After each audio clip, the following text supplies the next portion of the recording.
میڈیوسا قدیم یونانی افسانوں میں سب سے مشہور عجیب و غریب مخلوقات میں سے ایک ہے، جس کے بارے میں آپ نے شاید ہی کبھی کچھ سنا ہو، جو اپنے سر پر سانپ جیسے بالوں کی وجہ سے مشہور تھی۔ لیکن آپ اس کردار کو اکثر ہالی ووڈ موویز میں دیکھ چکے ہیں۔ میڈیوسا بہت سے جنگجوؤں کا شکار بنتی آئی ہے، جو اسے قتل کر کے اس کا سر حاصل کرنا چاہتے تھے۔ بہت سے جنگجو آتے اور میڈیوسا کو قتل کر کے اس کا سر حاصل کرنے کی کوشش کرتے، لیکن ناکام ہو جاتے۔ جب بھی کوئی آدمی میڈیوسا کی آنکھوں میں دیکھتا تو وہ وہیں پتھر کا بن جاتا۔ اس کردار کو ایک افسانوی کردار مانا جاتا ہے جس کی سچائی کا علم کسی کو بھی نہیں ہے، لیکن جہاں اللہ تعالیٰ نے بہت سی حیران کن مخلوقات کو پیدا کیا ہے، ہو سکتا ہے تاریخ میں ایسا کردار بھی موجود ہو، یہ تو اللہ ہی بہتر جانتا ہے۔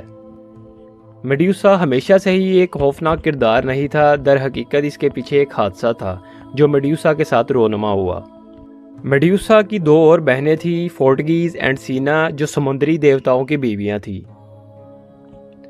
میڈیوسا ان میں سے کافی مختلف تھی، وہ اپنی زندگی اپنی مرضی کے مطابق جینا چاہتی تھی۔ میڈیوسا ایک بہت ہی خوبصورت لڑکی تھی جس کے چمکدار بال اس کی خوبصورتی میں اور بھی زیادہ اضافہ کرتے تھے۔ میڈیوسا کی خوبصورتی کے ہر طرف چرچے تھے، بہت سے لوگ میڈیوسا کو اپنی ہوس کا نشانہ بنانا چاہتے تھے۔ میڈیوسا ایک اتھینا نامی دیوی کے مندر کی پجارن تھی۔ اتھینا ایک ایسی دیوی تھی جو خود بھی بہت خوبصورت تھی اور لڑکیوں کو آزاد اور ہمیشہ کے لیے کنوارا رہنے پر فروغ دیتی تھی۔ اتھینا چاہتی تھی کہ جو بھی اس کے مندر میں اس کی پوجا کرنے آئے وہ کنوارا ہونا چاہیے اور ہمیشہ کے لیے کنوارا ہی رہے۔ میڈیوسا نے فیصلہ کیا کہ وہ اتھینا کے مندر کی پوجا کرے گی اور ہمیشہ کے لیے کنواری رہے گی، کسی بھی مرد کو اپنے پاس نہیں آنے دے گی۔ دور دور سے لوگ اس دیوی کے مندر میں پوجا کرنے کے لیے آتے، لیکن زیادہ تر دیوی کی پوجا کرنے کے بجائے میڈیوسا کی خوبصورتی کے چرچے سن کر اس مندر میں میڈیوسا کو دیکھنے کے لیے آتے۔ یہ بات اتھینا کو ناگوار گزرتی اور وہ میڈیوسا سے جیلس ہونے لگی۔ ایک دن میڈیوسا مندر میں پوجا کرنے میں مصروف تھی کہ یہاں ایک سمندروں کا بادشاہ پوزائیڈن آیا، اور جب اس نے میڈیوسا کو دیکھا تو اس کی محبت میں گرفتار ہو گیا۔ جب پوزائیڈن نے میڈیوسا کو اپنی بیوی بنانا چاہا تو میڈیوسا نے اسے انکار کر دیا۔ میڈیوسا چاہتی تھی کہ وہ ہمیشہ کے لیے کنواری رہے اور اسی مندر میں پوجا کرتی رہے۔ جب پوزائیڈن کی کافی کوششوں کے باوجود میڈیوسا نہ مانی تو اس نے فیصلہ کیا کہ وہ میڈیوسا کو زور زبردستی سے حاصل کرے گا۔ میڈیوسا اپنی زندگی بچانے کے لیے مندر میں ادھر ادھر بھاگنے لگی اور اتھینا کو مدد کے لیے پکارنے لگی، لیکن اتھینا نے اس کی مدد نہ کی۔ پوزائیڈن نے اسی مندر میں میڈیوسا کو اپنی ہوس کا نشانہ بنا دیا اور اسے وہیں چھوڑ کر غائب ہو گیا۔ میڈیوسا روتی رہی اور اتھینا سے اس گناہ کی معافی مانگتی رہی۔ اتنے میں اتھینا ظاہر ہوئی اور میڈیوسا پر بہت غضبناک ہوئی اور کہا کہ تم اب کنواری نہیں رہی، تم نے دیوتاؤں کی عزت کو پامال کیا ہے۔ سمندری دیوتا پوزائیڈن تمہیں اپنی بیوی مانتا ہے۔ اتھینا نے میڈیوسا کی ساری خوبصورتی کو ختم کر کے بدصورتی میں تبدیل کر دیا اور اسے خوفناک شکل و صورت دے دی، جس کے سر پر بالوں کی جگہ زہریلے سانپ نکل آئے۔ اس کی آنکھیں اتنی ڈراؤنی ہو چکی تھی، جو شخص ایک بار اس کی آنکھوں میں دیکھتا تو وہ فوراً اسی ٹائم پتھر کا بن جاتا۔ میڈیوسا اپنی اس حالت کی وجہ سے خود سے ہی خوف کھانے لگی اور اپنے دیوتاؤں سے ناراض ہو کر اسی مندر میں رہنے لگی۔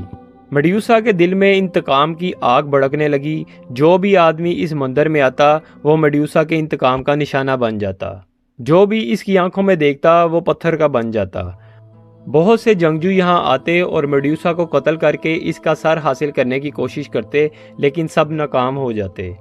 ایک دفعہ ایک جیوس شہزادہ پرسیسٹ اس مندر میں آیا، جو میڈیوسا کو قتل کر کے اس کا سر حاصل کرنا چاہتا تھا۔ اس کے پاس دیوتاؤں کا دیا ہوا ایک تحفہ، ایک تانبے کی شیلڈ موجود تھی، جس کی مدد سے وہ میڈیوسا کی نظروں سے خود کو بچا سکتا تھا۔ اس کے پاس ایک تیز کرشماتی تلوار بھی موجود تھی۔ پرسیسٹ کا سامنا جب میڈیوسا سے ہوا تو اس نے شیلڈ کی آڑ میں خود کو بچاتے ہوئے اپنی تلوار سے میڈیوسا کا سر قلم کر دیا اور میڈیوسا کا سر حاصل کرنے میں کامیاب ہو گیا۔ پرسیس میڈیوسا کے سر کو بہت سی جگہوں پر لوگوں کو پتھر کا بنانے میں استعمال کرتا رہا۔ وہ اس کے سر کی مدد سے بہت سی مختلف جنگوں میں اپنے دشمنوں کو پتھر کا بنا کر شکست دیتا رہا۔ میڈیوسا ہمیشہ سے ہی ایک ظالم عورت نہ تھی، اصل میں اس کی زندگی کا مقصد اتھینا کی پجارن بن کر رہنا تھا، لیکن اتھینا نے اس کی خوبصورتی سے جیلس ہوتے ہوئے اس کو بدصورت شکل میں تبدیل کر دیا۔ میڈیوسا کا ذکر ہمیں سلطان عبدالحمید پر لکھی گئی ایک کتاب the confidential and unknown secrets of Sultan Abdulhamid میں ملتا ہے۔ اس کتاب میں سلطنت عثمانیہ کے آخری سلطان سلطان عبدالحمید خان کی زندگی کے پر اسرار واقعات درج ہیں۔ سن 1456 عیسوی میں جب سلطان محمد فاتح قسطنطنیہ فتح کر چکے تھے تو اٹلی سے کچھ لوگ جو ایلومیناٹی لابی سے تعلق رکھتے تھے سلطان سے ملنے آئے۔ ان لوگوں نے سلطان کو بتایا کہ قسطنطنیہ کے نیچے ایک ندی بہتی ہے جس میں دنیا کے قیمتی جواہرات موجود ہیں، جن کو تلاش کرنے کے لیے وہ سلطان کی مدد کریں گے۔ دراصل ان کا مقصد قسطنطنیہ میں موجود میڈیوسا کی قبر کو تلاش کرنا تھا، جسے حاصل کر کے وہ اپنے شیطانی مقاصد میں کامیابی حاصل کرنا چاہتے تھے۔ سلطان ان کے خفیہ عزائم سے بخوبی واقف تھے اور انہیں قسطنطنیہ میں رہنے اور یہاں تحقیق کرنے سے منع کر دیا۔ یوں ایلومیناٹی کے یہ لوگ یہاں سے اپنے مقصد میں ناکام ہو کر واپس لوٹ گئے اور اپنے شیطانی مقاصد کو خفیہ طور پر سر انجام دیتے رہے۔ سلطان عبدالحمید کے دور تک یہ ایلومیناٹی کے لوگ سلطنت عثمانیہ کی تنظیم میں نمائندگان کے طور پر شامل ہو چکے تھے۔ سلطان عبدالحمید جو تاریخ کے پر اسرار واقعات میں دلچسپی رکھتے تھے، وہ پہلے ہی اپنی سلطنت میں موجود اس قبر اور ایلومیناٹی کے لوگوں کی اس میں دلچسپی سے خوب واقف تھے، لہٰذا آپ نے اپنے چند قابل اعتماد افسران کو میڈیوسا کی قبر تلاش کرنے کی ذمہ داری سونپی۔ ان قابل اعتماد افسران نے قسطنطنیہ کی زمین پر میڈیوسا کی قبر تلاش کرنا شروع کر دی۔ کافی دن کی کڑی محنت کے بعد انہیں میڈیوسا کی قبر مل گئی۔ جب اس قبر کو کھولا گیا تو اس میں ایک ایسی خوفناک مخلوق موجود تھی جسے دیکھ کر اکثر لوگ ڈر کے مارے بھاگ گئے۔